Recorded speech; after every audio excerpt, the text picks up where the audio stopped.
তুরস্কের একটা গণমাধ্যম কালকে রিপোর্ট পেশ করেছে, যিনি পালিয়ে গেছে। আপনারা যে রাগ করেন যে উনি কি করেছে এত যে ওনার পালিয়ে যাওয়া লাগলো, আরে ভাই আমি তো ভিকটিম, আমি নিজে দেখেছি। এই রিপোর্টে দেখা যাচ্ছে যে উনি বাবা আর মাকে এক ঘরে রেখে দিয়ে সন্তানটাকে পাশের রুমে রেখে দুধ খাওয়াতেও দিত না। বলতো না, যা বলছে এগুলো করা লাগবে, না তো ছেলে মেয়েকে দুধ খাওয়াতে পারবি না, এইরকম কড়াকড়ি করতো। আর আপনি বলেন কি হয়েছে? এত আপনার সাথে তো হয়নি।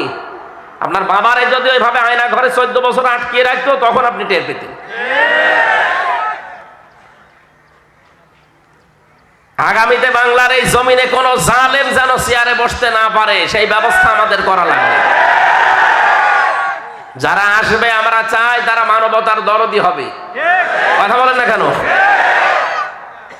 জুলুম এটা যে কত বড় নিকৃষ্ট কাজ। আর এত অপমান করতো আলেমদেরকে। আমি একটা আলেম না? আমার নামের আগে তো মাওলানা লিখে আছে, আমি কোরআনের হাফেজ। আর আমার মা বাবা তুলে গালি দিত। কি করেছি আমি এত?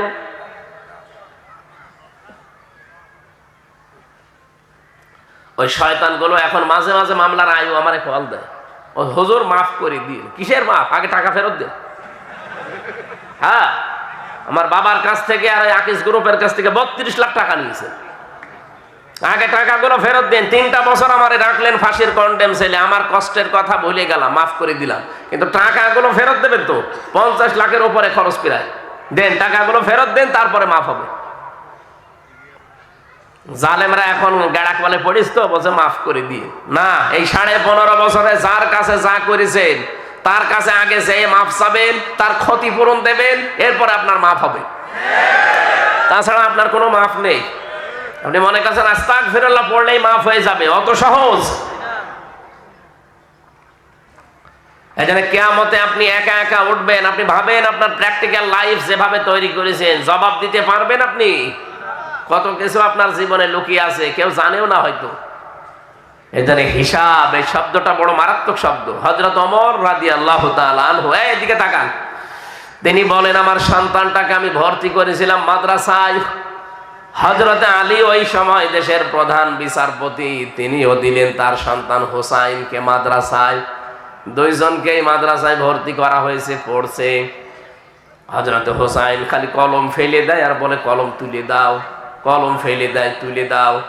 3 বার তুলে দেওয়ার পরে হযরতে আব্দুল্লাহ ডাক দিলেন, হোসাইন কলম ফেলে দাও, নিজে আমারে তুলতে বলো। আমি কি তোমার খাদেম নাকি? আমি কি তোমার চাকর নাকি? হযরত ওমরের সন্তান এ প্রশ্ন দেওয়ার পরে হোসাইন যেন বলে ফেললেন যে তুমি তো শুধু চাকর না, চাকরের বাচ্চা চাকর, তুমি তো খাদেমের বাচ্চা খাদেম। একটা প্রেসিডেন্টের ছেলেকে কথা বললে তার মাথা ঠিক থাকার কথা। একবারে বাড়ি গিয়ে বলেছে, আব্বা আমি আর মাদ্রাসায় যাব না। কেন? আমাকে হোসাইন গালি দিয়েছে আমি নাকি খাদেমের বাচ্চা খাদেম। তোমারেও গালি দিয়ে ছোট করেছে আমার ক্লাসরুমে। তুমি বিচার যদি না করো সত্যি আমি আর পড়াশোনা করব না। ঠিক আছে, বিচার এখন না, জমার দিন বিচার করব। সবাই যখন এসেছে উনি খুতবা দিচ্ছিলেন, হঠাৎ আলোচনা বন্ধ করে দিয়ে বললেন, এখানে আব্দুল ওমর হোসাইন আছে? বলে হ্যাঁ, এদিকে আসো। তুমি আমার সন্তানটাকে গালি দিয়েছো? বলে হ্যাঁ দিয়েছি। কেন দিলে? হযরত হোসাইন বলে, খলিফা বুকে হাত দিয়ে বলেন তো আপনি কি আমার নানার খাদেম ছিলেন না? হযরত ওমরের কথা বন্ধ হয়ে গেছে, চোখ দিয়ে দর দর করে পানি পড়ছে। তাই তো, আমি তো তোমার নানার খাদেমই ছিলাম, কিন্তু এটা তো একটা ডকুমেন্টারি দরকার। তুমি কি লিখে দিতে পারবে দলিল? নিয়ে আসেন কাগজ কলম। খেজুরের পাতা নিয়ে এসেছে। হযরত হোসাইন লিখে দিলেন, ওমর আমার নানার খাদেম ছিল, আমি দেখেছি। ইতি হোসাইন ইবনে আলী, গান সই করে দিলাম। হযরত ওমর কাগজটা হাতে নিয়ে চমা খেলেন, ডাক দিয়ে বললেন, নবীর সাহাবীরা বিচার হয়ে গেছে। ছোট মানুষ আব্দুল্লাহ তো বোঝে না, বলে আব্বা তুমি তো বিচার শুরুই করলে না, কি করে হয়ে গেল? হোসাইনকে শাস্তি দিবা না? হযরত ওমর বলে, আব্দুল্লাহ যে বিচার করেছি দুনিয়া না আখিরাতেও কাজে লাগবে। আমি যখন মারা যাব এই কাগজটা আমার কাফনের ভেতরে দিয়ে দিও। আল্লাহ পাক যখন প্রথমে আমাকে একা তুলবে, কেউ তো আমার সাথে থাকবে না বিচার করার জন্য, যখন স্রেফ একা একা তুলবে, ওয়াকুল্লুহুম আতিহি ইয়াউমাল কিয়ামাতি ফারদা, কিয়ামতে যখন একা একা আল্লাহ আমাকে ডাকবে, জীবনে যদি কিছুই আল্লাহর ভালো না লাগে এই কাগজটা দেখাবো, কাগজটা দেখিয়ে বলবো রব্বুল আলামিনের দিকে তাকাও, তোমার নবীর নাতি লিখে দিয়েছে আমি নবীর খাদিম ছিলাম, এই ওসিলা হলেও আজকে তুমি আমারে মাফ করে দাও। জীবনের হিসাব বড় কঠিন জিনিস, দোদক ধরলেই মানুষ পাগল হয়ে যায়, তারপরও তো ঘোষ ঘাস দিয়ে দিকে দিকে করা যায়। তা আল্লাহ পাক বলেন আমার পেশার ব্যবস্থায় প্রথমেই ধরে কিন্তু আমার সামনে আমি একা দাঁড় করাবো, কেউ থাকবে না। হ্যাঁ, যদি আমি তোরে মাফ করার ইচ্ছা করি, পুরা ময়দান থেকে তোরে আমি আলাদা করে নেব, কিয়ামতে একটা কুদরতের চাদর দিয়ে তোরে আমি ঘিরে ফেলবো, শুধু আমি তোর সামনে দাঁড়িয়ে বলবো ওই হামজা এই কাজগুলো তুই করেছিলি, বাধ্য হয়ে তুমি তো বলতেই পারবে যে আল্লাহ আমার তো কিছুই করার নেই, সবই তো তুমি জানো, হ্যাঁ আমি করেছিলাম। মাথা নিচু করে চোখের পানি যখন ফেলবে, আল্লাহ পাক বলেন ওর চেহারা কাকতি মিনতের দিকে তাকিয়ে আমি কুদরতের জোয়ারে জোশ পয়দা হবে, ওরে বলবো ঠিক আছে যা, গোপনে তোরে মাফ করে দিলাম, কাউকে বলবি না, জান্নাতে চলে যা।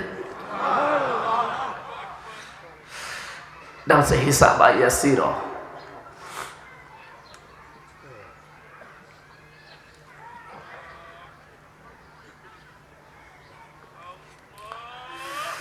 রব্বুল আলামিন কিয়ামতে এরকম কঠিন অবস্থায় আমাদের কাউকে তুমি জনগণের সামনে অপমান করো না, গোপনেই যেন তোমার সাত্তার নামের খাতিরে গোপন করে রেখে গাফফার নামের খাতিরে আমাদের মাফ করে দিও। কিয়ামতের দ্বিতীয় ব্যবস্থা, এবার আর একা ডাকবে না। সূরা বানী ইসরাঈল 15 নম্বর পারা 8 নম্বর পৃষ্ঠার 3 নম্বর লাইনের 71 নম্বর আয়াতের প্রথম অংশে পাবেন, ইয়াউমা নাদউ কুল্লা উনাসিম বিইমামিহিম। আল্লাহ পাক বলেন কিয়ামতে এবার আর তোরে একা না, এবার তোর নেতার সাথে ডাক দেব। কার সাথে? আমি এই জন্যই সাজ্জিদিনা তুলেছিলাম, আপনাকে এবার আর একা ডাকবেন, আপনার নেতার সাথে ডাকবে।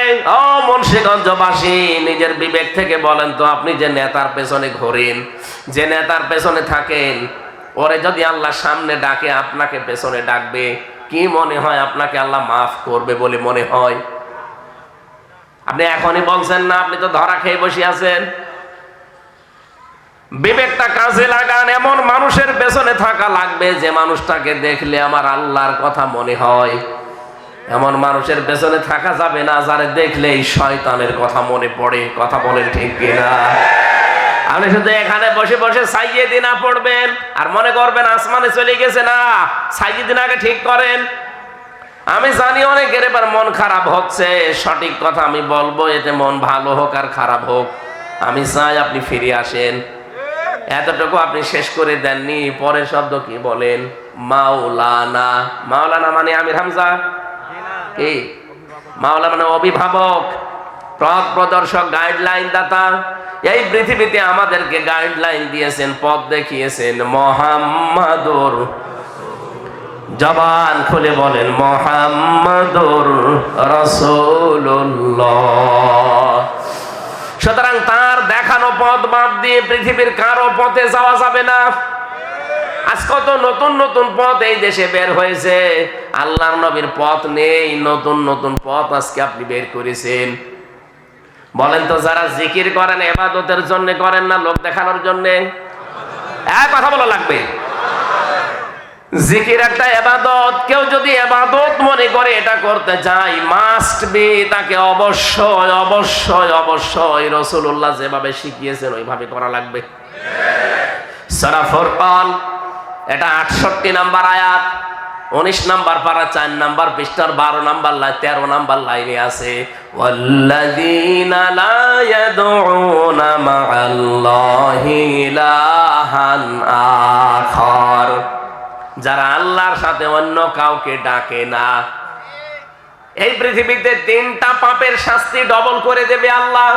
আপনি গোনাহ একটা করবেন, একটা শাস্তি পাবেন, কিন্তু তিনটা অপরাধ এমন আছে, এই তিনটা অপরাধের সাথে একটা না ডবল করে দেবে। তার ভেতরে প্রথম এইটা, যারা আল্লাহর সাথে অন্য কাউকে ডাকে, যেটা এই চট্টগ্রাম বিভাগের জেলাগুলোতে বেশি হয়। আপনি কিছুক্ষণ আল্লাহর নামে জিকির করলেন, সুবহানাল্লাহ, আলহামদুলিল্লাহ, লা ইলাহা ইল্লাল্লাহ, আল্লাহু আকবার, এর পরে পরে আপনি জিকির তৈরি করে নিলেন, ইয়া আলী বাবা, শাহ আলী বাবা, কেল্লা বাবা, ফতে বাবা। এগুলো নেই দেশে? এই পাশের জেলা কুমিল্লা, ব্রাহ্মণবাড়িয়া, এগুলো আরো বেশি। এই যে তাহেরি সাহেব নতুন নতুন জিকির বানিয়েছেন আপনি। কত আলেম নাম দেখলাম, 7-8 জন আলেমের। বলেন তো ইয়া আলী বাবা, শাহ আলী বাবা কোন জিকির আছে? কোথায় পেয়েছেন আপনি? আল্লাহর সাথে অন্য কাউকে জুড়ে দেওয়াও যাবে না। আল্লাহর নামের সাথে অন্য কাউকে যারা যোগ করে ডাকেন, এরপরে আয়াতে আছে ইউদাফ লাহুল আযাব, তার শাস্তি হবে কয়টা?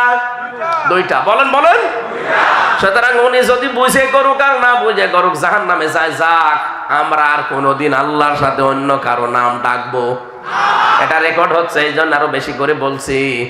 আল্লাহর সাথে কারো নাম আমরা ডবল করে আর ডাকবো না। ডাকলে আমার শাস্তি কয়টা? আরো জোরে বলেন। এটা মানবেন তো ইনশাআল্লাহ? হ্যাঁ, মানবেন না? ও জাহান্নামে যায় যাক, ও কেল্লা বাবা, ফতে বাবা, শাহ আলী বাবা নিয়ে যাক, কিন্তু আমি ওর সাথে নেই, কারণ আমাকে নিষেধ করেছে কে? আল্লাযীনা লা ইয়াদউনা মা'আল্লাহি ইলাহান আখার। কত মানুষকে দেখি রাসূলুল্লাহর নামে জিকির করে, এটাও হারাম। রাসূলুল্লাহর নামে দরুদ পড়বেন আর জিকির করবেন শুধুমাত্র একমাত্র কেবলমাত্র কার নামে? আল্লাহ বাদে কারো নামে জিকির করা জায়েজ নেই। জেলখানায় একজনকে পেয়েছিলাম, ওই যে সোহেল চৌধুরী হত্যা মামলার আসামি মামুন। সোহেল চৌধুরী নায়ক ছিল না? ওকে যে মেরে ফেলেছিল, সে 25 বছর জেল খাটতেছে।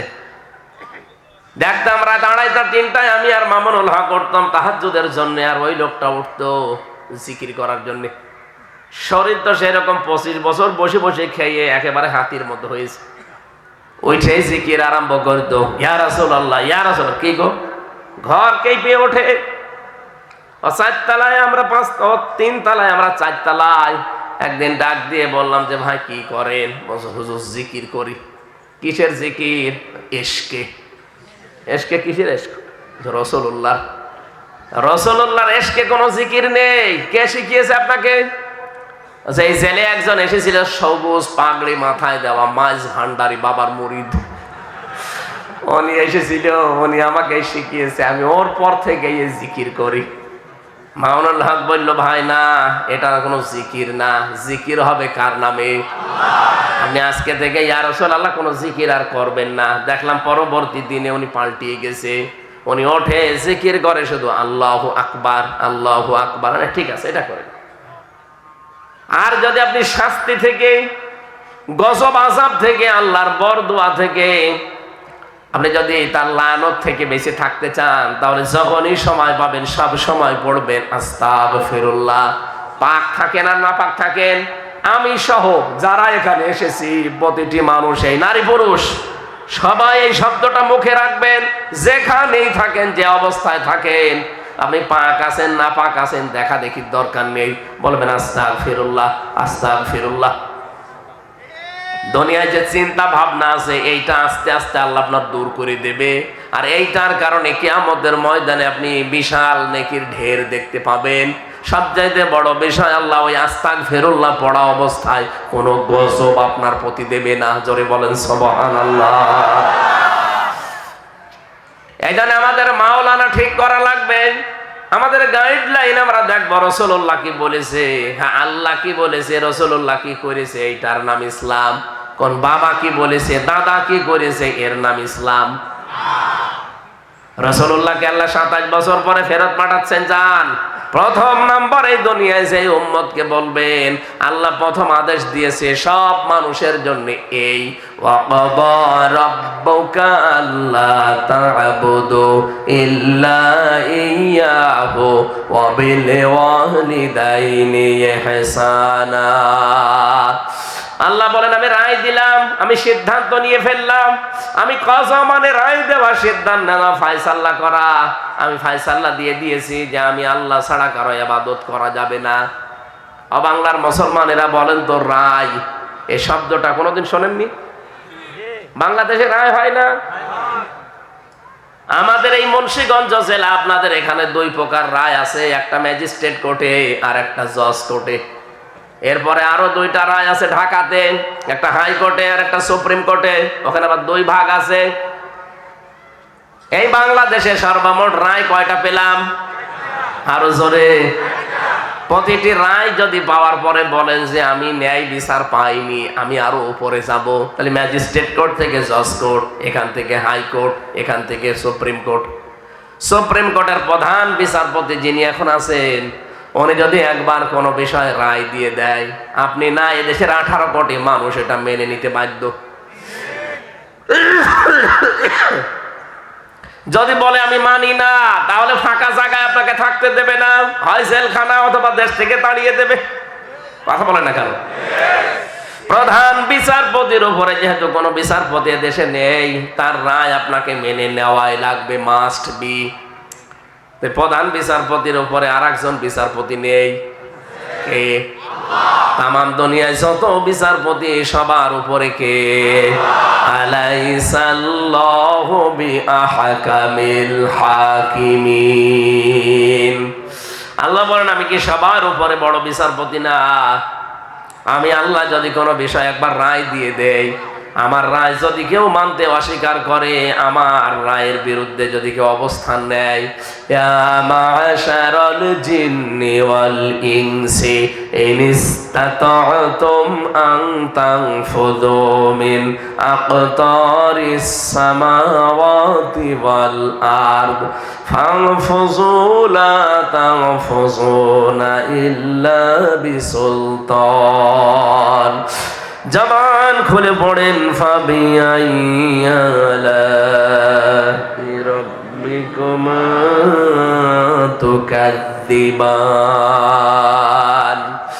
রব্বুল আলামিন বলেন, হে জিনার মানুষেরা, আমার আইন, আমার রায় যদি ভালো না লাগে, আমার আসমানের নিচ থেকে জমিনের উপর থেকে বের হয়ে যা। কোথায় যাবি? যেখানে যাবি ওইটা কার? সুতরাং বের হয়ে যাওয়ার জায়গা যেহেতু নেই, আমার রায়গুলো মেনে নে। আল্লাহর প্রথম রায় এই যে আল্লাহ বাদে কারো ইবাদত করা যাবে না। অন্যান্য ধর্মের লোক যারা আছেন, আমি বহু ধর্মের লোকের সাথে মিশে দেখেছি। এই পৃথিবীতে প্রায় 4500-এর উপরে ধর্মের লোক আছে। বাইরের রাষ্ট্রগুলো যখন যায়, আমি ইহুদির সাথে মিশেছি, খ্রিস্টানের সাথে মিশেছি, বৌদ্ধর সাথে মিশেছি, হিন্দুদের সাথে তো বাঁশের দাদা বাবুদের কাছে গেলে মিশাই লাগে। দেখেছি এই মানুষগুলো সবাই একজনকে কিন্তু বিশ্বাস করে যে আল্লাহ একজন আছে। কি কথা বলে না কেন? বলি ইয়া আহলাল কিতাব তাআলাউ ইলা কালিমাতিন সাওয়াইন বাইনানা ওয়া বাইনাকুম আল্লা না'বুদা ইল্লাল্লাহ। আল্লাহ পাক বলেন, হে নবী, ওদেরকে আপনি ডাক দেন। অন্য ধর্মের যারা আছে বলেন যে আসো আমরা সবাই একটা কথার উপরে একমত হই যে আল্লাহ না'বুদা ইল্লাল্লাহ, আল্লাহ বাদে কারো ইবাদত আমরা করব না। কি কথা বলে না কেন? আরে বাংলাদেশে আমরা অন্যান্য ধর্মের যারা আছে সবাইকে বলছি আসেন, আপনারাও কিন্তু বিপদে পড়লে আল্লাহকে ডাকেন। আমি যখন বরিশালে পড়তাম দেখেছি, ওই সময় তখন ব্রিজ ছিল না, লঞ্চে নৌকায় যাওয়া লাগতো। নৌকায় করে যাচ্ছে, হঠাৎ ঝড় উঠেছে, নৌকা কাঁপাকাঁপি করছে। এক দাদার দাদি হিন্দু, ওরা দেখছে পড়ছে লা ইলাহা ইল্লাল্লাহ। কি গো, চেহারা দেখে মনে হচ্ছে অন্য ধর্মের। কালেমা পড়েন কেন? বলছে দেখো যে ঝড় উঠেছে, কালী দুর্গার কাজ না, আল্লাহ লাগবে। যে ঝড় উঠেছে এই ঝড় থামাতে কালী দুর্গায় হবে না, এখন আল্লাহ লাগবে। সবার মনের ভেতরে এটা আছে যে আল্লাহ একজন আছে, কেউ উপরওয়ালা বলে ডাকে, আমরা বলি কি? আরো জোরে। সবাই যখন আছেন, আপনি খ্রিস্টানদের কাছে যান, আমি পেয়েছি তাদের কাছে, তারা মুসা নবীকে জোসেফ বলে ডাকে। আমি ইহুদির সাথে মিশেছি থাইল্যান্ডে, যে ওই মানুষগুলো হযরতে মুসাকে ওরা ডাক দেয়, হযরতে ঈসা নবীকে তারা যিশু বলে ডাক দেয় খ্রিস্টানরা, মুসা নবীকে ইহুদিরা বলে জোসেফ। আমি নবীর কথা যখনই আলোচনায় তুলেছি, আমাদের নবীর নাম মুহাম্মদুর রাসূলুল্লাহ, ওদের ওই ভাষা ইংরেজি অথবা দেশীয় ভাষা দিয়ে কথা বলে, পাশে আবার বাঙালি নিয়ে থাকি, তো ওরা ট্রান্সলেশন করে দেয়, বলে ওরা বলতে চায় যে ওদের নবীর নাম নাকি জোসেফ, যিশু। হ্যাঁ, নবীর নাম জোসেফ ওরা বানিয়েছে, আমার আল্লাহর দেওয়া নাম হচ্ছে মূসা। নাম কি? ওরা নাম দিয়েছে যিশু, ওরা নিজেরা বানিয়ে আমার আল্লাহর দেওয়া নাম হচ্ছে হযরত ঈসা রূহুল্লাহ। নাম ঠিকই আছে, নাম পাল্টিয়েছে, তাতে কি? ব্যক্তি একজনই। ওরা আল্লাহ একজন আছে বিশ্বাস করে, কিন্তু আল্লাহর ছেলে আছে, মেয়ে আছে, এইটা মানে, এই কারণে ওরা মুশরিক। আমরা আল্লাহর সাথে কাউকে শরীক করি না, এই জন্য আমরা মুমিন। এখন আমরাও যদি আল্লাহর সাথে অন্য কাউকে শরীক করি, তা আমরা ইহুদি খ্রিস্টানদের মতোই মুশরিক। কথা বলেন না কেন? এই জন্য আল্লাহ তা'বুদু ইল্লা ইয়া, আল্লাহ বলেন আমি ছাড়া কারো ইবাদত করা যাবে না। বলেন তো, দুর্গা পূজা করা যা, মাছ পূজা করা যা, এই গাছ পূজা করা যা, মানুষের আইন তৈরি করা, এই দুনিয়ায় প্রতিষ্ঠা করা একই। কারণ আল্লাহ বাদে কারো আইন মানা জায়েজ। এই যে এখানে যে শব্দটা পেলেন, আল্লাহ বাদে কারো ইবাদত করা, তার আইন মানা জায়েজ নেই। কিন্তু ওয়াবিল ওয়ালিদাইনি ইহসানা, মা বাবা যাদের আছে তাদের সাথে ভালো ব্যবহার করা লাগবে। আমি এবার আলেমদেরকে বলছি, আল্লাহর আইন মানা কি? জবান খোলেন না কেন? মা বাবার আইন মানা না, না, মাঝখানে ওয়া নেই। আল্লাহর আইন মানা ফরজ, মা বাবার আইন মানা ফরজ না, মা বাবার সেবা করা ফরজ। তাহলে আয়াত থেকে প্রমাণ হয় আইন শুধুমাত্র মানা লাগবে কার? আল্লাহ। লাহুল খালকু ওয়াল আমর, বানিয়েছেন যিনি, হুকুমও চলবে তার। ইনিল হুকমু ইল্লা লিল্লাহ, আইন দেওয়ার মালিক কে? এজন্য আল্লাহর আইনের বাইরে যারা অন্য কারো আইনে দেশে প্রতিষ্ঠা করতে চান, আপনি বিশ্বাস করতে পারেন আপনি ইহুদি খ্রিস্টানদের মতোই মুশরিক। নিয়ে আসবেন, কোন হুজুর নিয়ে আসবেন? নিয়ে আসেন, দেন।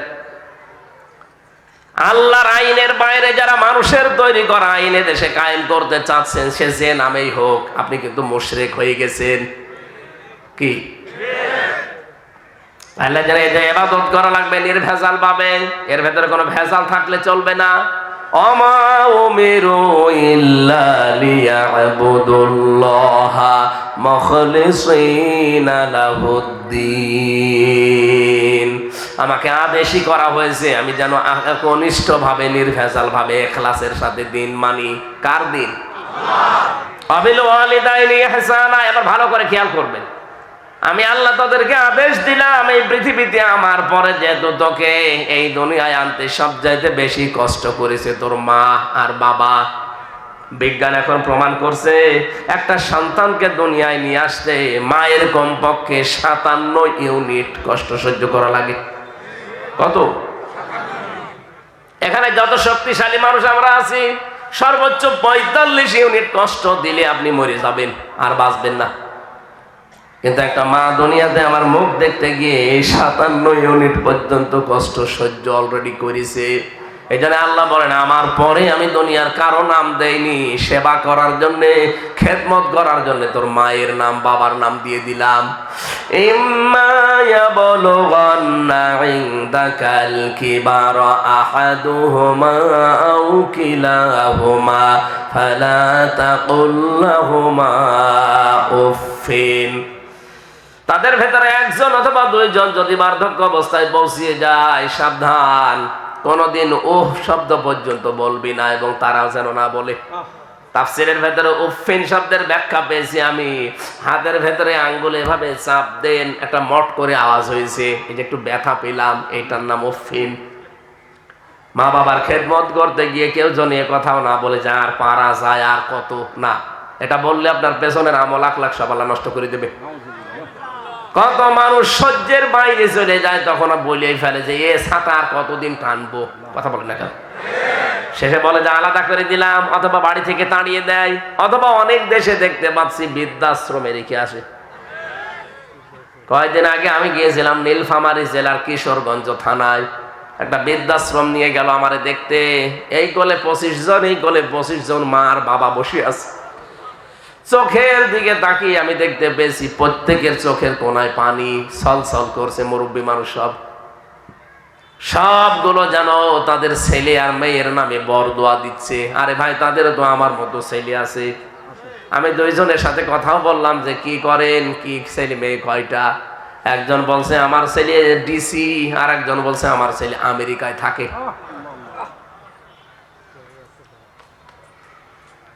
ওই দুইজনই দোষ দিল তার বৌমার উপরে। বলছে আমার বৌমার কারণে আমার ছেলে আমাকে আজ রেখে গেছে এখানে, মাসে মাসে এমনি টাকা পাঠিয়ে দেয়। অথচ আমারও তো শখ হয় নাতি আর নাতনি নিয়ে একটু সময় কাটায়, বৌমা নিয়ে ছেলে নিয়ে একটু সময় কাটায়। আজকে এই চার দেওয়ালের মাঝে এখান থেকে বেরও হতে দেয় না। এই জায়গায় পড়ে আছি আজ কয়েক বছর, টেনশনে তো মরে যাব। বাবা তুমি তো ওয়াজ করো, বাইরে যদি কথা বলো তো আমাদের কথা একটু বলবা। বলেন তো কত আকাঙ্ক্ষা, কত আফসোস নিয়ে কথাগুলো বলছিল। আজ হাজারো বর কারণে সন্তান বাধ্য হয়ে বাবা মাকে আলাদা করে দেয়। এরকম মানুষ এখানে নেই? সম্মানিত মা বোন যারা পর্দার আলে বসে আছেন, মনে করছেন নামাজ পড়া, রোজা রাখা আর কালো বোরকা পরায় জান্নাত পেয়ে যাবেন। কে বলেছে আপনাকে? স্বামী যেটা পছন্দ করে ওটা যদি জায়েজ হয়, জীবন থাকতে আপনাকে মানা লাগবে। কে কথা বলছে না কেন? আমি নিজে একজন স্বামী, আল্লাহর কসম, এই যে মসজিদ সামনে, কোরআন আমার সামনে, আমি মন থেকে বলছি প্রতিটি স্বামী আমরা চাই বিয়ের পরে খেয়ে থাকি না খেয়ে থাকি আমার মা বাবা আমার সাথে থাকবে। এটা চাই না আমরা? 100টার 98টা মহিলা এটা চাই না? আপনি যান পরীক্ষা নিয়ে, ওই যে মহিলারা বসে আছে, দাঁড়িয়ে আছে, জিজ্ঞাসা করেন যে ওরা নামাজ পড়ে, রোজা রাখ, কিসের নামাজ পড়েন আপনি? তার মানে এই এলাকায় ঝামেলা আছে না। সম্মানিত মা বোনেরা, যতই কালো বোরকা 14 হাত পরেন, জীবনেও জান্নাত যেতে পারবেন না। শ্বশুর শাশুড়িকে নিজের মা বাবার মতো মনে করা লাগবে। শ্বশুর শাশুড়ি এবার আবার হাওয়ায় ফুলতেছে, আমাদের কাজ হচ্ছে। আরে ভাই, ওটা লোকের মেয়ে, পরের একটা মেয়ে আপনার বাড়িতে এসেছে, ওই টাকা আবার নিজের মেয়ের মতো মনে করা লাগবে। অনেক শ্বশুর শাশুড়ি এটা করে না, খালি ভুল ধরে, একটু কিছু হলেই ভুল ধরে, ছেলের কানে কানে তুলে দেয়, শেষে দুইজনের ভেতরে ঠোকাঠুকি বাঁধে। একটা সংসার যদি কোনো মেয়ের কারণে, মহিলার কারণে, মা বাপের কারণে ভেঙে যায়, আল্লাহর আরশ পর্যন্ত কেঁপে যায় ওই মা বাবার উপরে। শ্বশুর শাশুড়ি যারা আছেন মনে করছেন আমি এত বড় হাজি। কিসের হাজি আপনি? একটা মানুষকে কষ্ট দেওয়া আল্লাহর আরশ পর্যন্ত ধ্বংস করার স্বামী। মা বাবার কথা যে আয়াতের প্রথম অংশে আছে, আল্লাহ পাক বলেন কথা বলতে হলো নরম ভাষায়, আস্তে আস্তে কথাগুলো বলবা। এতটুকু আল্লাহ শেষ করেননি। রব্বুল আলামিন বলেন আখফিদ লাহুমা জানাহায-যুল্লি মিনার রাহমাহ। এখানে যারা আলেম আছে এবার একটা প্রশ্ন করছি। আখফিদ, খফজুন মানে ডাউন করা, এরপরে ফল করে দেওয়া। আল্লাহ বলেন তুই ডাউন করবি, এরপরে ফল করে দিবি। জানাহুন মানে ডানা, জানাহুন মানে জিল্লুন মানে এখানে নম্রতা অথবা ছায়া, রহমত মানে দয়া, তোর দয়ার ডানার ছায়া তুই এভাবে ডাউন করবে, এরপরে ফল করে দিবি। আমার প্রশ্ন আমার এই ভাইয়ের কাছে, মানুষের ডানা আছে? কি ডানা আছে মানুষের? কার? পাখির। তা আল্লাহ কি আয়াতটা ভুল করে ফেলেছেন? ডানা তো আমাদের হয় না, ডানা হয় পাখির। আল্লাহ পাখির নাম না দিয়ে মানুষের নাম দিলেন কেন? পাখির যে ডানা আছে এর ভেতরে দেখবেন পর আছে, পালক আছে, এত নরম, এত সফট, এত কোমল, এত মোলায়েম, এটা একটার সাথে আর একটা লাগে যখন ওর নিচে ছোট ছোট রোয়াগুলো ঝরে পড়ে। আপনি দেখবেন পাখির নিচের ওই ডানাগুলো, পাখি একটার সাথে একটা পর যখন বিছিয়ে দেয় এভাবে নিচে ওই ছোট ছোট কুয়া, রুয়া বলে, ওগুলো দেখবেন নিচে ফরফর করে ওড়ে যদি বাতাস দেন। ওর নিচে পাখির বাচ্চাগুলো সিল থেকে, কাক থেকে বাঁচার জন্য যখন আশ্রয় নেয়, মা পাখিটা এভাবে নিজের ডানাটা ডাউন করে দিয়ে এভাবে ফল করে দেয়। কি এর নিচে যে ছোট ছোট রুয়াগুলো নিচে ঝরতে থাকে, ওই রুয়ার সাথে রুয়া যখন একটার সাথে আলাদা একটা অনির্বচন সুখ ওই পাখির বাচ্চাগুলো পায়। আল্লাহ আমাদের হাতটা ওখানে দিলেন না কেন? কারণ হাতের ভেতরে নরম কিছু নেই, এর ভেতরে হাড় আছে, হাড়টি শক্ত। প্লেনেরও ডানা আছে, আল্লাহ প্লেনের নাম দেননি। হেলিকপ্টারের ডানা আছে, হেলিকপ্টারের ডানাও দেননি, পাখির ডানা দিলেন। এই জন্য দিয়েছেন। রব্বুল আলামিন বলেন এত নরম, এত সফট, এত কোমল মোলায়েম। পাখির বাচ্চাগুলো যেমন ওর ভেতরে থেকে একটা আওয়াজ পায়, কিচির মিচির আওয়াজ দেয়, এটাকে বাংলায় অনির্বচন সুখ বলে। হে হামজা, দুনিয়ার সন্তান যারা আছো, মা বাবা যাদের বেঁচে আছে, ওরা যেন অন্তত মনে করে যে আমার হামজা বেঁচে থাকতে আমাদের আর কোনো চিন্তা নেই। এটাকে আমাদের মা বাবা মনে করতে পারছে? পারছে না। আল্লাহ এটা বুঝিয়েছিলেন সে আরো সে নিয়ে নিজে 14টার ভেতরে। এটাই জানে বাংলার মানুষ আমরা যদি সত্যি দেশকে কল্যাণময় রাষ্ট্র বানাতে চাই, মা বাবা যাদের আছে তাদের খেদমত করে তাদের ব্যবহারে খুশি রাখা লাগবে। অপর রব্বির হামহুমা কামা রব্বায়ানি সগীরা। জবান খুলে আল্লাহর এই শেখানো দোয়া একবার পড়েন, রব্বির হামহুমা কামা রব্বায়ানি সগীরা। আলহামদুলিল্লাহ।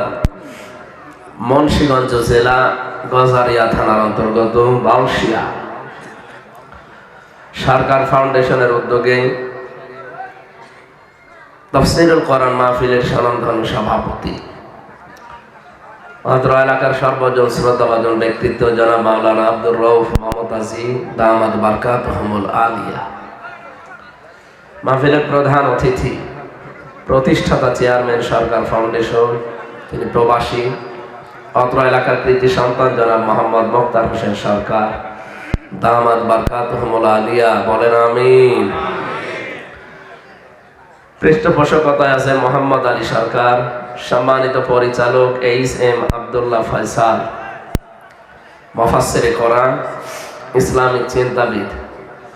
এতক্ষণ আলোচনা রেখেছেন মাওলানা হোসাইন মাহফুজ চুয়াডাঙ্গা, হাফেজ মাওলানা সাইফুল ইসলাম, আমন্ত্রিত ওলামা হযরত, অনেকগুলো আলেমের নাম দিয়েছে, বিশেষ করে মাওলানা জাকারিয়া, মুফতি ফয়েজ আহমেদ, মাওলানা সাইদুল্লাহ, মাওলানা মুফতি ইয়াসিন, মাওলানা মুফতি মকবুল হোসেন, হাফেজ মাওলানা জনাব মাওলানা মুফতি সাইফ আহমেদ।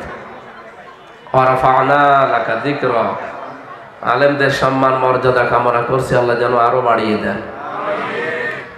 মঞ্চে বসা সম্মানিত ব্যক্তিবর্গ, সামনে বসা মুসলমান ভাইরা, পর্দার আড়ালে সম্মানিত মা এবং বোনেরা, মেয়েদের কি প্যান্ডেল আছে?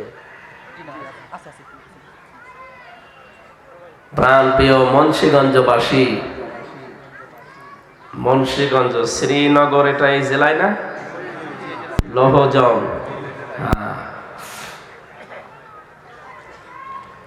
দল মত জাতি বর্ণ ধর্ম নির্বিশেষে আজকের এই অনুষ্ঠান, এটা শুধু মুসলমানদের জন্য না, হাযা বায়ানুল লিন্নাস হুদাল লিন্নাস, মানুষ পদবাচ্চী যারা বিবেচিত তাদের জন্য আজকের এই অনুষ্ঠান উন্মুক্ত। যে আসবে হাত্তা ইয়াসমা কালাম আল্লাহ সুম্মা আবলিগহু মা'মানা।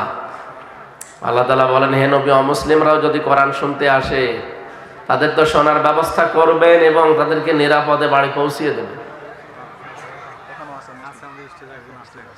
এখানে যারা আছে তাদের জন্য কোরআনের নির্দেশ, আপনারা আসবেন, শুনবেন। আমাদের ধর্মে কোনো জোর জবরদস্তি নেই, বাড়াবাড়ি নেই, লা ইকরাহা ফিদ্দীন। সেদিন যশোরে কলেজের এক অধ্যাপককে বলেছিলাম, স্যার আপনি অন্য ধর্মের মানুষ, আপনাকে আমি জোর করব না, আপনি শুধু আমার ধর্মীয় গ্রন্থ কোরআনে কারিম 3 মাস পড়বেন, বুঝে পড়বেন।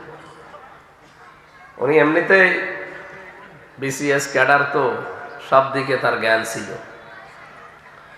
সর্বশেষ 3 মাসে পরে দেখি উনি নিজেই মুসলমান হয়ে গেছে। যেন অন্য ধর্মের যারা এসেছেন আপনাদেরকে ওয়েলকাম জানাচ্ছি। আপনারা আমাদের ধর্মীয় গ্রন্থ পড়ে, অন্যান্য ধর্মে যারা আছে তারা তো সাধারণ মানুষরা ধর্মগ্রন্থগুলো পড়তে পারে না, তাদের ধর্মীয় গুরু যারা, ঠাকুর যারা, পুরোহিত যারা, এরা ছাড়া বাইরের মানুষ এটা পড়া নিষেধ। আমাদের কোরআন এরকম না, এটা মানব জাতি হিসাবে সবার জন্য উন্মুক্ত। যে এর কাছে আসবে ইন্না হাযাল কুরআনা ইয়াহদি লিল্লাতী হিয়া আকওয়াম, অবশ্যই এই কোরআন হেদায়েতের পথ এবং সুদৃঢ় হেদায়েত, যেটা এই পথ আপনাকে নির্দেশনা দেবে, সেই ক্ষমতা কোরআনের এখনো আছে না নেই? রব্বুল আলামিন বলেন আলহামদুলিল্লাহিল্লাযী আনজালা আলা আবদিহিল কিতাবা ওয়া লাম ইয়াজআল লাহু ইওয়াজা। সব প্রশংসা ওই আল্লাহর জন্য যিনি তার বান্দার প্রতি কোরআনে কারীম দিয়েছেন, এমন কোরআন দিলেন, এমন কিতাব দিয়েছেন যার ভেতরে কোনো গোপন কথা নেই, বাঁকা কথা নেই। মুন্সিগঞ্জ সহ বাংলাদেশের বহু জেলাতে আমরা দেখি অনেকে মারেফতের কথা বলেন। মারেফত মানে তারা বলতে চায় যে গোপন বিষয়, অথচ মারেফত শব্দটা এসেছে উরফুন থেকে। এখানে যারা আরবি গ্রামার জানে জিজ্ঞাসা করেন, উরফুন থেকে এসেছে, আরাফা ইয়ারিফু, পরিচিত হওয়া। হযরত আদম এবং হাওয়া যে ময়দানে পরিচিত হয়েছিলেন, একে অন্যের সাথে পরিচয় হয়েছিল, ওই জায়গার নাম আরাফাতের ময়দান, পরিচিত হওয়ার স্থান। তা আপনি মারেফতের কথা বলে মানুষকে যে বলেন গোপন বিষয়, আপনি কি জানেন মারেফত কি? আপনারা যা আরম্ভ করেছেন এটা মারেফত না, এটা মায়ের পথ। মানুষ মারার পথ বানিয়েছে, শিরক আর বেদাত দিয়ে মানুষকে মেরে ফেলতে চায় ওরা। এই জন্য কোরআনে কোনো গোপন কথা নেই। কোরআনের কাছে যারা আসে ওরা আর গোপন থাকতেও চায় না, ওরা ওপেন হতে চায়। আপনারা এদিকে আছেন তো? আমি এমনি অসুস্থ তো, কথা বলাও তো নিষেধ, তারপরও জোর করে বলছি। কোরআনের কাছে যারা আসে আমরা যুগে যুগে দেখলাম তারা কোনোদিন গোপন থাকে না, তারা সব ওপেন হয়ে গেছে। হযরত ওমরের নাম শুনেছি, যেই দিন কোরআনের কাছে এসেছেন ওই দিনই বলেছেন, হে নবী এটা কি সত্য না মিথ্যা? তিনি বললেন সত্যবাণী। হযরত ওমর বলেন, হে নবী সত্য জিনিস গোপনে থাকবে কেন? আপনি আমার অনুমতি দেন আমি একটু কোরআনের পক্ষে ওপেন মিছিল করি। মাত্র 40 জন ওই সময় মুসলমান হয়েছিল, তাদেরকে নিয়ে তিনি কাবার চত্বরের দিকে ছুটলেন। লিল্লাহি তাকবীর। এই শব্দটা যদি কেউ বেশি বেশি বলে তার হার্টের রোগ ভালো হয়ে যাবে। বিজ্ঞান এখন প্রমাণ করছে যে যতগুলো শব্দের দ্বারা এই হার্টের ভেতরে কম্পন সৃষ্টি হয়, তার ভেতরে এই আল্লাহু আকবার একটা, এটা হার্ট অ্যাটাকের ঝুঁকি আপনাকে আল্লাহ কমিয়ে দেবে, এই তার বড়ত্বের এই ঘোষণা দিবে। 96% মুসলমানের এই দেশে আমরা বিভিন্ন স্লোগান বানিয়েছি নিজেরা, ওইগুলো না বানিয়ে ওয়াকাব্বির হু তাকবীর, আল্লাহ বলেন তাকবীর দিব আমার নামে।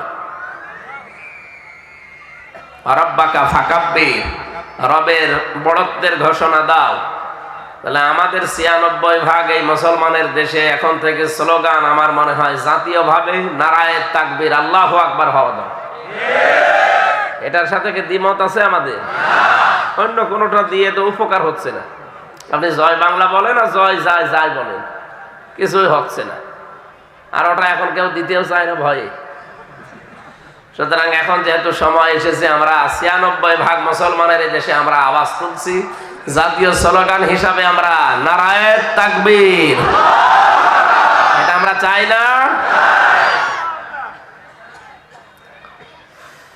আমার ভাইরা, এই আওয়াজ ঠিক নেই, কই মাইক ম্যান কই?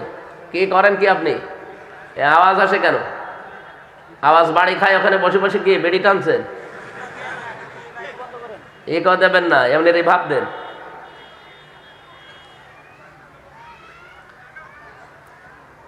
হযরত ওমর যখন মিছিল নিয়ে যাচ্ছিলেন, কাফের মুশরিকরা চিন্তা করে কে গো এই ময়দানে মিছিল করে, আল্লাহু আকবারের আওয়াজ দেয়।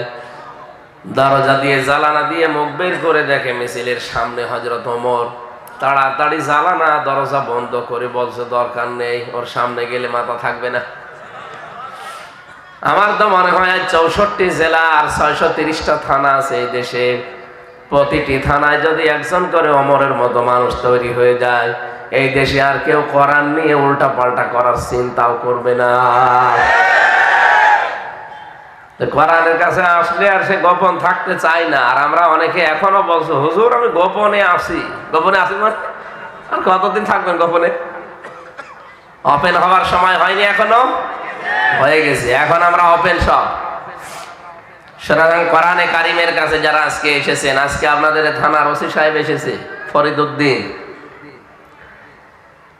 এই মুন্সিগঞ্জ জেলার একজন আলেম আমার সাথে ছিল জেলখানায় 3টা বছর, মুফতি নূর হোসাইন নুরানি হাফিজাহুল্লাহ। এই জায়গায় বাড়ি না, সদর থানায় বাড়ি।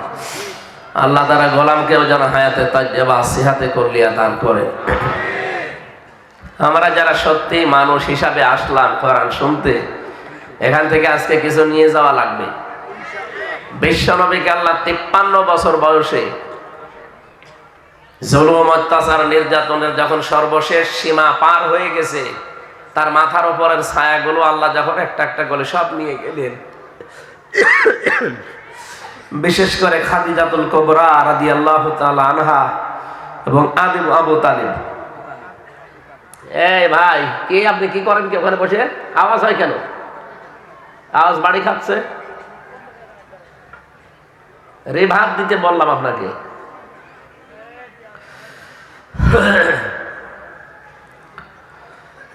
53 বছর বয়সে তাকে আল্লাহ নিয়ে গিয়েছিলেন।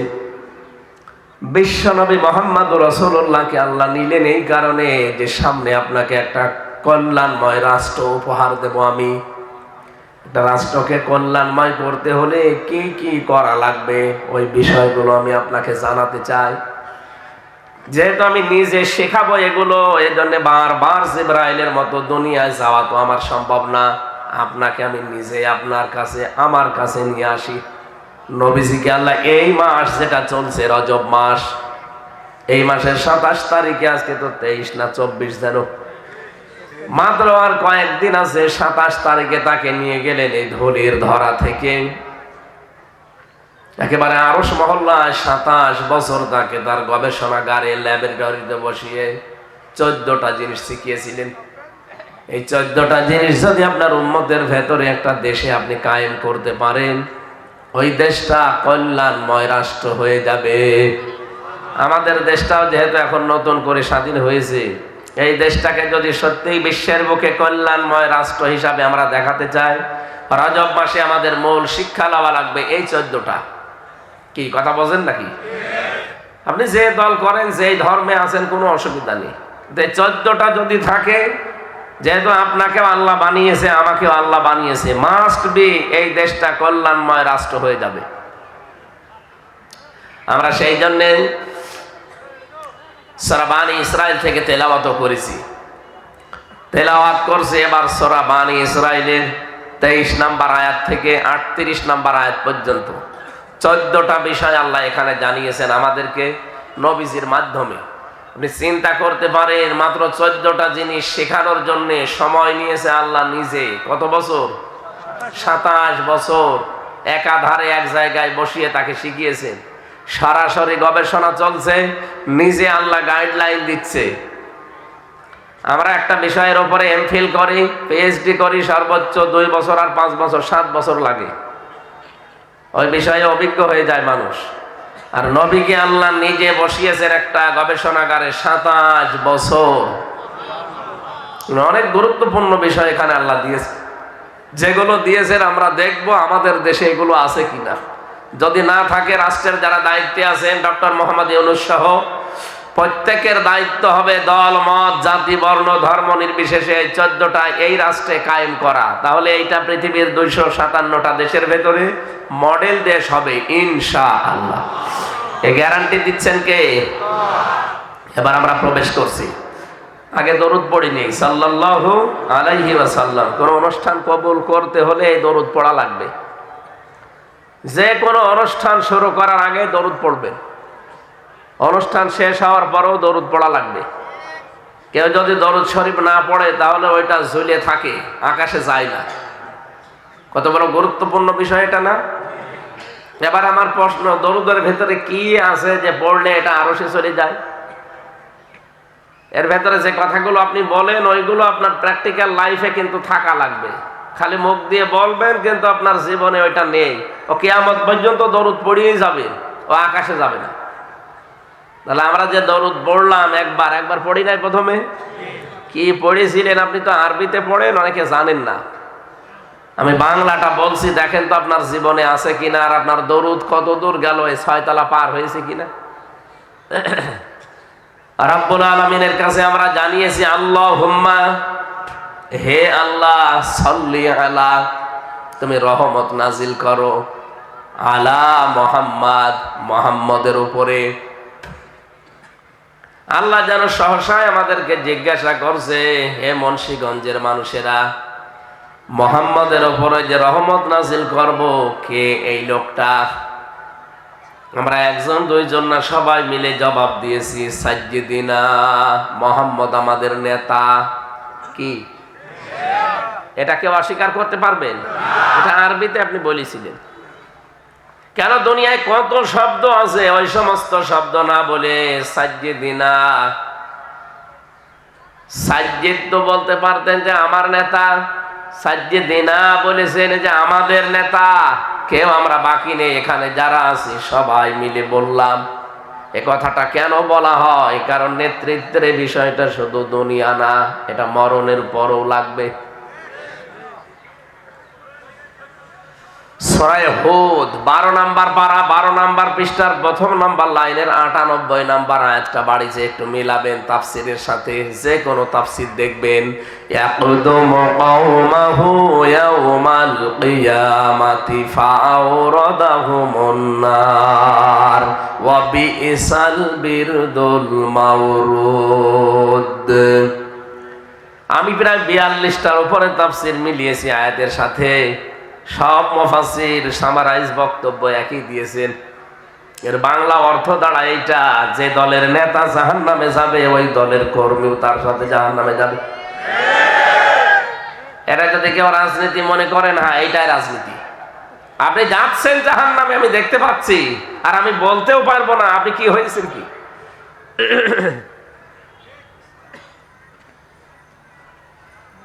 যেই দলের নেতা জাহান্নামে যাবে, ওই দলের নেতা কর্মীদেরকে নিয়ে, অনুসারীদেরকে নিয়ে একসাথে জাহান্নামে যাওয়া লাগবে। সুতরাং এটা দুনিয়ার বিষয় হলে আমি বলতাম না, এটা আখিরাতের বিষয়। দুনিয়াতে যাদের নেতা ঠিক নেই, সাজ্জিদিনা ঠিক নেই, আশা করছি তারা এখন থেকে ঠিক করে নেবেন। এমন কোন মানুষের পেছনে থাকবেন না যারা জুতা পায়ে দিয়ে মসজিদে ওঠে। আপনাদের জেলায় হয়েছে, আমি দেখেছি। কি বেশি বলে ফেললাম? সে না অন্য ধর্মের লোক, জোতা পায়ে দিয়ে যে লোকটা আল্লাহর ঘর মসজিদে উঠতে পারে, ও মনে হয় আরো সে উঠতে পারবে। কি না মানে?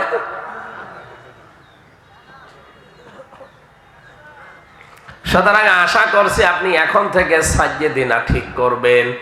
কিয়ামতের ময়দানে আল্লাহ যখন বিচার ব্যবস্থা তৈরি করবেন, 3টা ধাপ বানাবেন। প্রথম ধাপে আল্লাহ আপনাকে ডাকবে বিচার করার জন্য একা একা। কয়জন করি? অকুল্লুহুম আতিহি ইয়াউমাল কিয়ামাতি ফারদা। সূরা মারইয়াম 16 নাম্বার পারা, 10 নাম্বার পৃষ্ঠার 15 নম্বর লাইনের শেষ নাম্বার রুকুর 95 নাম্বার আয়াতে আছে। তাফসিরে ফি জিলাল কোরআন সাইয়্যিদ কুতুব রাহমাতুল্লাহ আলাইহি লিখেছেন, কিয়ামতে আল্লাহ বিচারে কোনো মানুষকে দলবদ্ধভাবে ডাকবে না, প্রত্যেকেই প্রথমেই ডাকবে একা একা। গজারিয়াবাসী নিজের দিকে দেখান, এবার নিজের পেছনের দিকে তাকিয়ে বলেন তো, আপনি যে জীবন তৈরি করেছেন, কিয়ামতে আল্লাহ যদি একা একা ডাকে, আপনি দাঁড়ানোর মতো যোগ্যতা এখনো হয়েছে? না, হয়নি।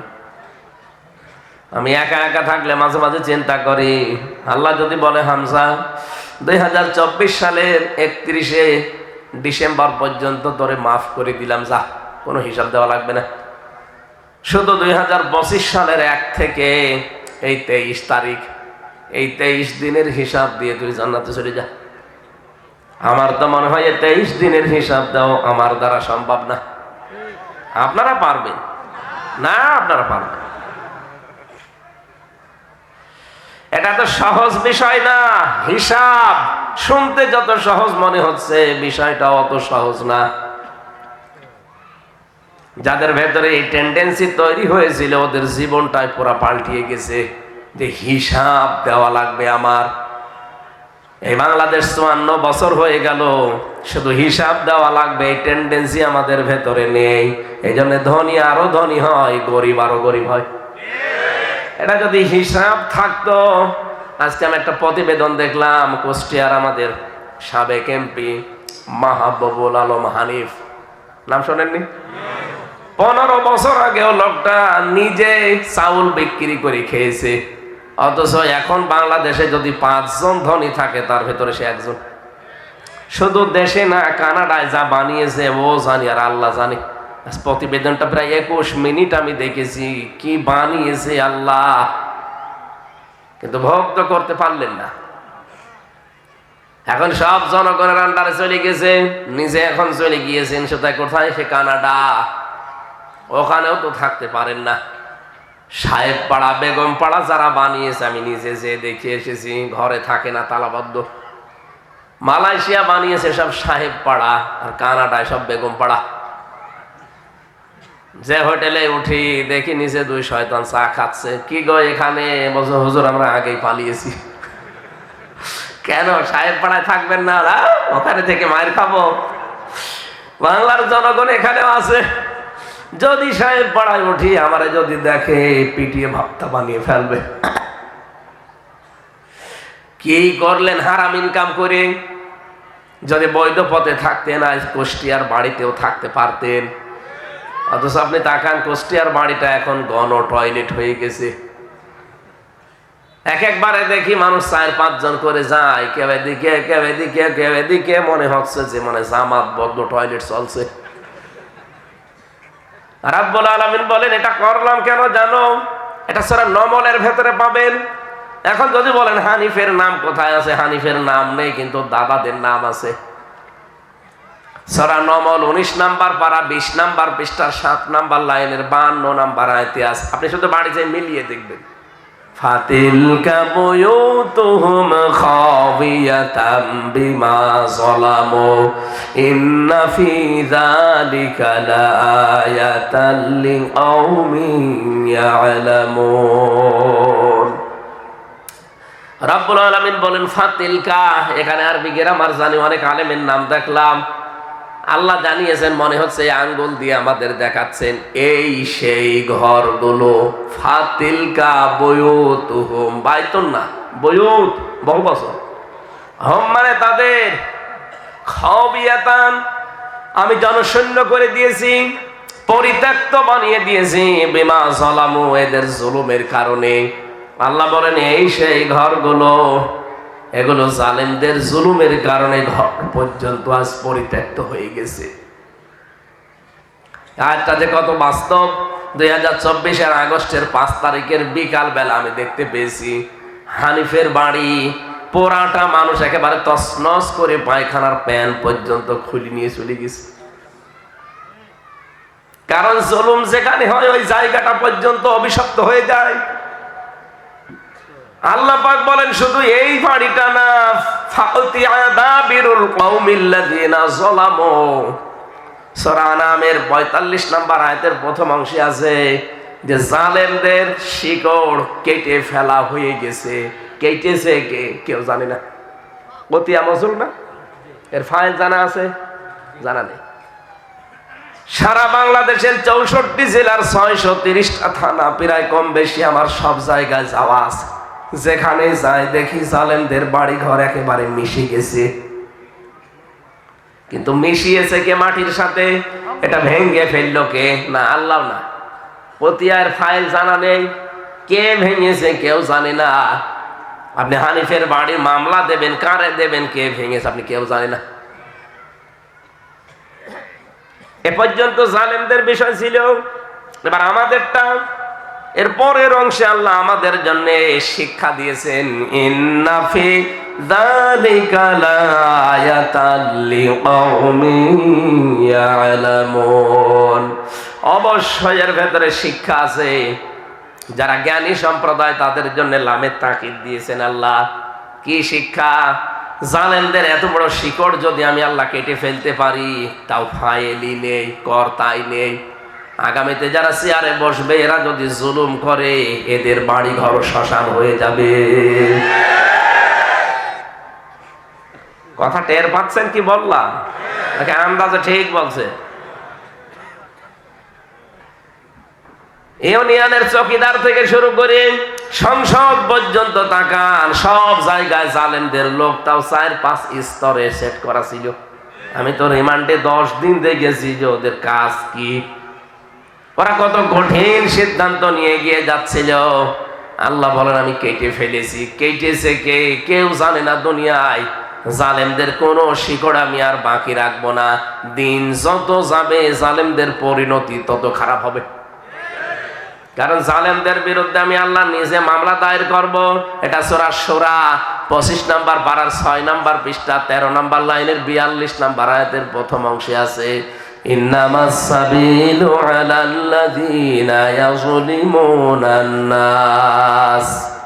অবশ্যই আমি আল্লাহ মামলা দায়ের করব, কেস করব জালেমদের বিরুদ্ধে, যারা মানুষ হয়ে মানুষের উপরে জুলুম করছে। দিকে খেয়াল করেন তো, ইয়াসলিমুন আল মুসলিমুন আল্লাহ দেয়নি যে মুসলমানদের উপরে যারা অত্যাচার করে। ইয়াসলিমুন আন নাস, হিন্দু কি মানুষ না? কথা বলছেন না কেন? খ্রিস্টান মানুষ না? আপনি মানুষ হয়ে মানুষের উপরে যদি জুলুম করেন, তার অধিকার নষ্ট করেন, আপনি কিন্তু হামজার মামলার আসামি আর নেই, আপনি সরাসরি আল্লাহর মামলার আসামি। সুতরাং এই দেশে 1628 জন মানুষ দায়িত্বে ছিল। কত বলেন বলেন? 1628 জন মানুষ এই দেশের দায়িত্বে ছিল। কম বেশি প্রত্যেকেই জুলুম করেছে অথবা জুলুমের সহযোগী। আপনি হিসাব করে বলবেন এই দেশে যারা দায়িত্বে ছিল প্রতিটি মানুষ কিন্তু আল্লাহর মামলার আসামি। মামলার বাদী যত বড় হয় মামলা তত কঠিন হয়। কি কথা বলে দেখেন? আমারে যদি এদেশের কোন সলিমদ্দি মামলা দিত, 3 দিনের বেশি আমার জেলে রাখতে পারতো না। কারণ আমি যেখানে ছিলাম, আকিস গ্রুপের নাম শোনেননি? আমি ওদের খতিব ছিলাম। কয় টাকা লাগে আপনার? যেই কয় টাকা লাগবে আপনাকে দিয়ে দিত, মামলা আপনি তুলে নিতে বাধ্য। কিন্তু মামলা তো দিয়েছে এমন কিন্তু টাকা পয়সার ব্যাপার না। মামলার বাতি যত বড় হয় কেস তত কঠিন হয়। 3টা বছরে ওরা আমার ফাঁসির কন্ডেম সেলে রেখে দিয়েছে, কারো সাথে দেখাও করতে দেয়নি। 24 ঘন্টা আমার মতো একটা ছোট মানুষ তালা লাগিয়ে সিসি ক্যামেরা দিয়ে আবার কারারক্ষী বসিয়ে রাখত। এমন কারারক্ষী দিত যেন আমার সাথে কথা না বলে। দেবদুলাল নাম শুনে বোঝা যাচ্ছে যে আল্লাহকেই মানে না, তা আমারে মানবে কি? যদি এই যে ফরিদউদ্দিন ভাই এসেছে এরকম একজন মানুষ দিত, সে তো আল্লাহ রসুলকে অন্তত বিশ্বাস করতো, তার সাথে কথা বলতে পারতাম। এমন মানুষকে দিয়েছে, ওর কাছে আলেম ও জালেমতা, কথা বলতে পারতাম না। 3টা বছরের ভেতরে যে কষ্ট দিয়েছে, খাবার দাবারও ঠিক মতো দিত না। এই জন্যই তো এত রোগ হয়ে গেছে, স্বাভাবিক হচ্ছে না শরীর। ডাক্তার কালকে পরশু দিনও দেখালাম, বলছে আপনার মাহফিল বন্ধ করে 8-10 দিন পড়ে থাকে হাসপাতালে। এখন যদি আজকে না আসতাম, এমনি গতবার আপনারা কার কাছে ধোকা খেয়েছেন। আজকে না আসলে তো 14 গোষ্ঠী উদ্ধার করে দিতেন হুজুরের। এই জন্য অসুস্থ শরীর নিয়ে রাত মনে হয় 2টার দিকে এসে পৌঁছালাম। কি করব বলেন তো? আমিও পারি না, আপনারাও ছাড়েন না। আল্লাহু আকবার, এরকম হয়ে যাচ্ছে। তাফসীর করতে হলে শরীর ভালো লাগা লাগে, আমার পড়াশোনা করা লাগে, কিছুই পারছি না। তারপরও একটু মন থেকে দোয়া করেন। আর আমিও মুসাফির অবস্থায় আছি, অসুস্থ আছি। আল্লাহ যেন অন্তত মুক্ত জীবনে যখন ফিরিয়ে দিয়েছে, কোনোদিন ভাবি নাই যে আবার বের হব। কারণ যে জায়গায় ছিলাম ওখান থেকে বের হওয়া সম্ভব না। আর জালেমরা থাকলে আর বের হতামও না। আমার মনে হয় ওখানে ঢুকে ঢুকে মরে যেতাম। বহু মানুষ আমার সামনে মরে গেছে, কত লাশ আমার সামনে দিয়ে বের করে নিয়ে গেল। যেহেতু মুক্ত জীবনে আল্লাহ দয়া করে আবার ফেরত দিয়েছে, অন্তত শরীরটা যেন আগের অবস্থায় আল্লাহ আবার ফিরিয়ে দেয়। আর ডায়াবেটিস হয়ে গেছে অনেক বেশি, 27। কন্ট্রোল করা কঠিন হয়ে যাচ্ছে। যেহেতু রাত জাগা নিষেধ, প্রতিদিন রাত 10টার পরে ঘুমিয়ে পড়ার কথা, আর আপনারা তোলেনি রাত 10টায়। মাহফিল কর্তৃপক্ষকে এত করে বলছে যে ভাই মাগরিবের পরে বা ইশার পরে তুলে দেবে, বলে মানুষ আসে না। মানুষেরও ঝামেলা, এরা আসতে দেরি করে।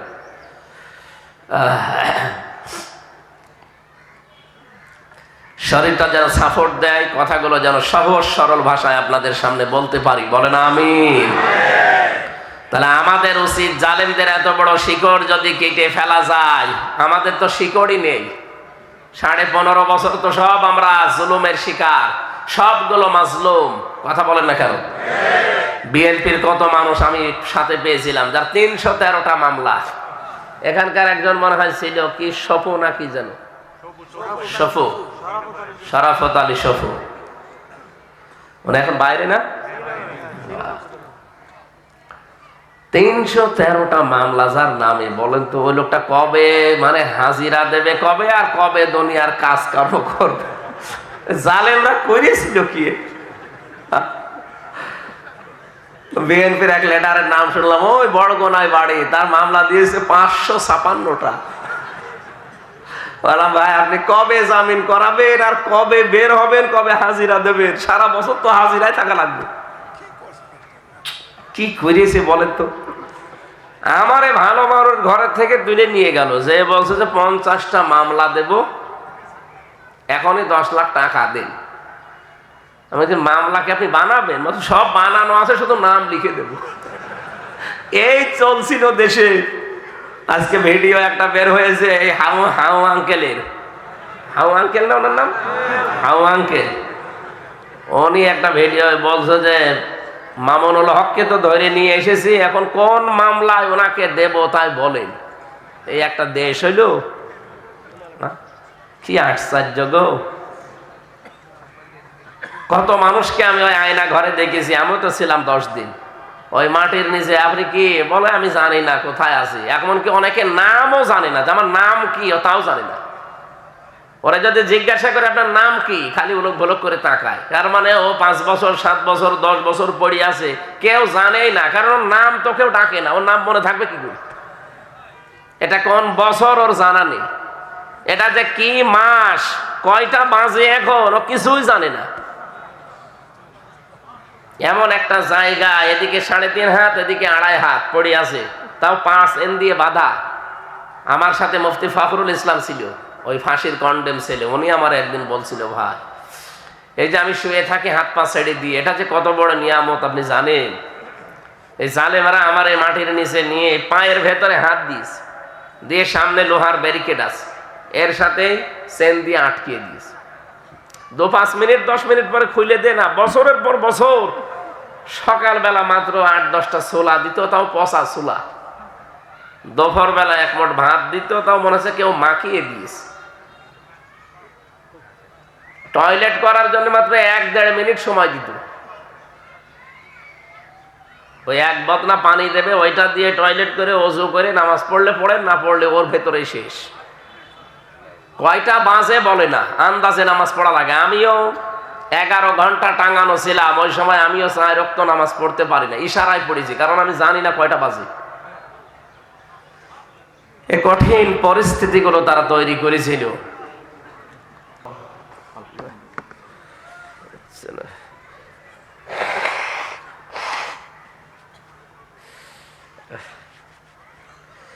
আর হবে না, শরীর পারছে না। দাম্পত্য জীবনের কিছু কলহ আছে, আমাদের সবারই আছে। আমি জেলখানায় এই 3টা বছরে এইটা আজ করতে পেরেছি। দাম্পত্য জীবনে মানুষের যে কলহ, মারামারি, গন্ডগোল, মনোমালিন্য, এটা কেন হয় আর কেন মেটাতে হয় কোন কোন পদ্ধতিতে, এটা আমি লিখেছিলাম জেলখানায় বসে হালকা। পরে এসে বই করেছি। এই গাড়ির নিচে, এই বিল্ডিং এর সামনে গাড়ি আছে, যাওয়ার সময় মেয়ের জন্য বর জন্য নিয়ে যাবেন, পোড়াটা পড়াবেন। 120 পৃষ্ঠা লিখেছি। আমার মনে হয় পরিবারে আপনার অন্তত শান্তি ফিরে আসবে ইনশাআল্লাহ। যদি পারেন ওখান থেকে নিয়ে যান। আর আমার শরীরের দিকে তাকে আমি আজকে মাপ চেয়ে নিচ্ছি, আজকে আর পারছি না। 14টা বলতে গেলে এখনো 2 ঘন্টা লাগবে। আগামীতে আবার আসলে রাতের বেলা আসবেন, আসবো ইনশাআল্লাহ, কথা বলবো। আল্লাহুম্মা আমিন। আল্লাহুম্মা আমিন। লা ইলাহা ইল্লা আনতা সুবহানাকা ইন্নী কুনতু মিনাজ জালিমিন। আয় আল্লাহ তাআলা, দিনের বেলায় হাজারো কাজ এদের ছিল, সব বাদ দিয়ে দেখো চাতক পাখির মতো এরা বসে আছে, দাঁড়িয়ে আছে কোরআনে কারীম শোনার জন্য। যেভাবে আমরা আরম্ভ করেছিলাম, এখনো 2-3 ঘন্টা এরা বসে থাকতো। কোরআন শোনার জন্য যারা এত পাগল, এই মানুষগুলোকে তুমি কোরআনের হেদায়েত দিয়ে দাও। আমিন। সরকার ফাউন্ডেশনকে কিয়ামত পর্যন্ত তুমি এখানে কবুল করে নাও। আমিন। যারা দায়িত্বে আছে আল্লাহ তাকাও। আজকের মাহফিলের সভাপতি, প্রধান অতিথি, পৃষ্ঠপোষকতায় যিনি আছেন, যার মাধ্যমে এসেছি, আব্দুল্লাহ ফয়সাল, আল্লাহ তোমার আলেম বান্দা সহ কত আলেম ওলামা এখানে বসে আছে, আলেমদেরকে আলেম হিসাবে মঞ্জুর করে নাও। আমিন। সম্মানিত মা বোনেরা পর্দার আড়ালে বসে আছে, এদেরকে খাদিজার মতো, আয়েশার মতো বানিয়ে দাও। আমিন। আমরা কম বেশি সবাই অসুস্থ আছি, শেফায়ে কামিলা জেলা নসিব করে দাও। আমিন। মোহাম্মদ মুক্তার হোসেন সরকার, মাওলানা আব্দুর রউফ মমতাজি, মোহাম্মদ আলী সরকার, আল্লাহ যাদের নাম বলেছি এদের অনেকের মা বাবা কবরে আছে, কবরগুলো জান্নাতুল ফেরদাউস বানিয়ে দাও। আমিন।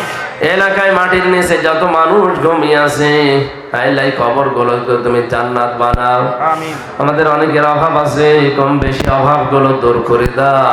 আমাদের স্বভাব তুমি মুহাম্মদ রাসূলুল্লাহর মতো তৈরি করে দাও। আমিন। আল্লাহ তাআলা নিজে, আমি অসুস্থ হয়ে গেছি, 3টা বছর খেয়ে না খেয়ে ওরা আমারে আটক করে রেখেছিল। আমাকে তুমি মেহেরবানি করে সফলতা দাও, সুস্থতা দাও, আগের অবস্থায় আমার শরীরটা ফিরিয়ে দাও। আমিন। মুক্ত জীবনে যখন ফিরিয়েই দিয়েছো আল্লাহ, কোরআনের কথাগুলো হক কথা সহজ সরল ভাষায় বলতে পারি, সেই তৌফিক আমাকে ভিক্ষা দাও। আমিন। মাওলানা হোসাইন মাহফুজ, সাইফুল ইসলাম ভাই সহ নাম না জানা যত আলিম এখানে বসে আছে, আমার ওয়াহিদ ভাই এসেছে, আল্লাহ হাফেজ আবু বকর সিদ্দিক তানভীর সহ যত মানুষ আমরা আসলাম, কোরআনের ইজ্জতে আমাদেরকেও মাফ করে দাও। এই অনুষ্ঠানটা কোরআনের প্রচারের জন্য আগামীতে আরো বিশাল আকারে মঞ্জুর করো। আমি আবার বলছি, রব্বুল আলামিন তুমি আমার শরীরটাকে ভিক্ষা দাও। প্রশাসনের যে ভাইগুলো এসেছে আল্লাহ, তাদের দায়িত্বটাও তুমি ইবাদত হিসাবে কবুল করো। বাংলার 56,000